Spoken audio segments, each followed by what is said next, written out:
I had the distinct impression consistently from 1971 that Ms. Elaine Brown was a highly placed intelligence operative inside the Black Panther Party.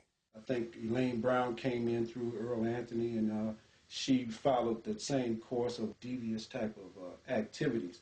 So I'm saying all this to say that they got involved with people and caused a lot of problems, but we was aware of it. We just wasn't aware of the extent that the LAPD, the federal government with its COINTEL, the CIA, FBI, we wasn't aware of to the extent that these people were involved. She acknowledges in her own words in her book, Taste of Power, that in fact she had been educated, groomed, taught at the hands of a longtime Central Intelligence Agency operative, J. Richard Kennedy, who anyone can find out about in David Garrow's book, The FBI and Dr. Martin Luther King. So many party members literally have told me they believe this, that this woman was connected some kind of way and got step by step, piece by piece, got Huey hooked over into some notion that he could get more money behind the scene if he step by step methodologically demised the Black Panther Party. And we've always wanted to represent the will of the people. They're not interested in socialism at this time because they believe that they can get their just desserts in this capitalist system. When the people democratically want to change in system to a socialist system, then the party will be the first to have solidarity. John Stockwell, former station chief of the CIA in Angola, he said, well, I want to say this to you very clear. The Huey P. Newton that people see today is a direct result of operations run by the Central Intelligence Agency to ensure that he would turn out the way that he is. Some people have a distorted view of me, and it gives me very much trouble. It adds to the sort of timid personality that I already have. It makes me uncomfortable. Because I know that I can't give them all of those things that their idol is supposed to. And I don't want to appear to them a fake, but I would just like to tell them that, you know, I'm just another regular human being.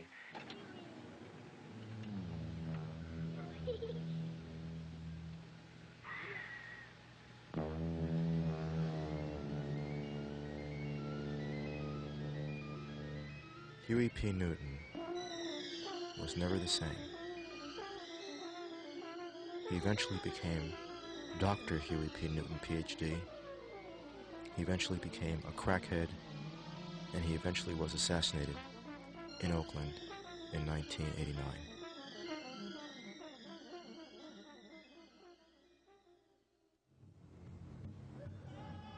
In the course of our journey, we discovered that certain individuals involved in the demise of the Black Panther Party were also the same individuals who were involved in the demise of the American Indian movement.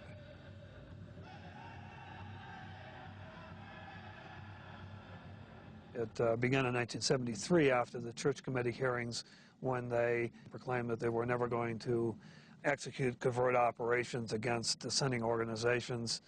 Yet, at the very time they were conducting such an operation against the American Indian movement, a program directed towards the American Indian movement very similar to the program directed against the Black Panther Party. The same bag of tricks in each case. You have a very concerted disinformation campaign. You have the insertion of infiltrators and the development of informants. The use of the infiltrators as provocateurs, attempting to convert bona fide activists into provocateurs or disruptive elements within their own organization. They literally would unleash death squads to make sure that the people who were living on the $1,200 a year in the tar paper shack would continue to live on the $1,200 in a tar paper shack. One of the personnel who were involved in persecuting and later framing Geronimo Pratt was also involved in the fabrication of evidence to convict Leonard Peltier. This was an FBI agent by the name of Richard W. Held.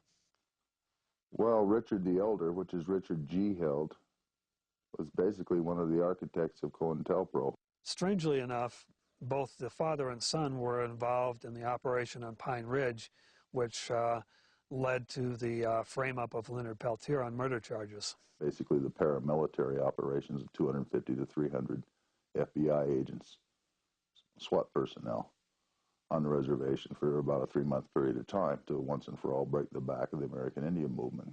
Armored personnel carriers with heavy machine guns, M16s wearing camouflage uniforms, overflights by Phantom F-4 reconnaissance jets and Huey helicopters, and remote sensing devices. It was very much like what was deployed in Vietnam at that time.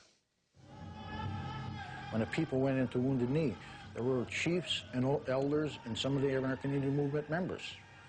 These were the Ogallala people. They didn't have any weapons. They went in there peacefully. They were surrounded with machine guns, armored personnel carriers, so the people picked up arms. And, you know, there were no comparison what the government had. We shot back. It was self-defense. The government spent nearly $1 billion in the military operation on Pine Ridge. And that's $1 billion in 1975 or 1973 dollars. That's probably more than all the money invested in social programs on that reservation from 1870 onward. A people's movement to control the resources and land on the reservations happened to coincide with the energy crisis. In the Black Hills, there were at least a dozen large multinational corporations, energy corporations involved. And the government purports to represent the people, but it really represents vested economic interests. The movements that are working for positive social change threaten the interests of the transnational corporations, and the government is essentially an instrument of corporate policy.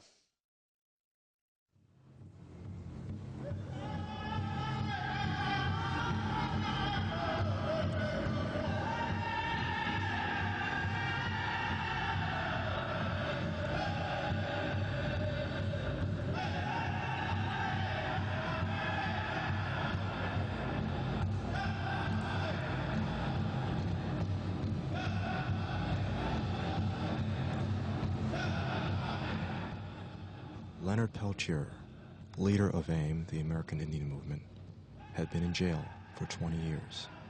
We finally got permission to interview him. 3 days after we saw him at Leavenworth, he was moved. No one knew where to.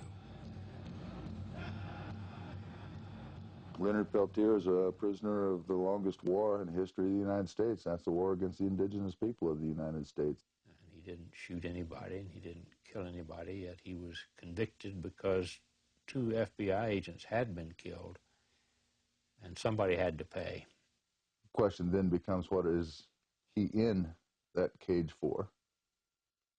And the answer is to serve as an example of the arbitrary ability of the government of the United States to repress the legitimate aspirations for liberation of Native people, all Native people.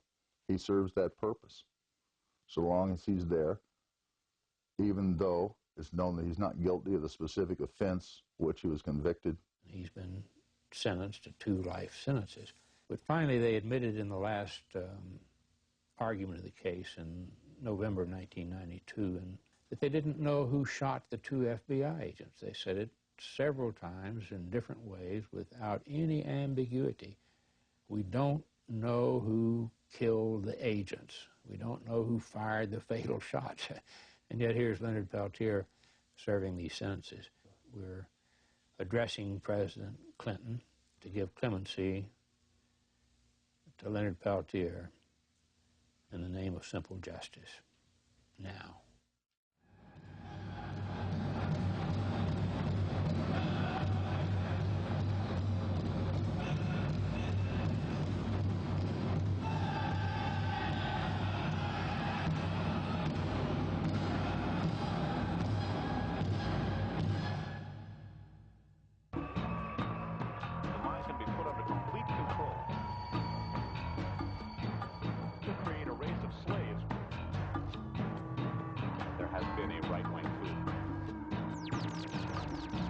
Country is controlled by the Pentagon.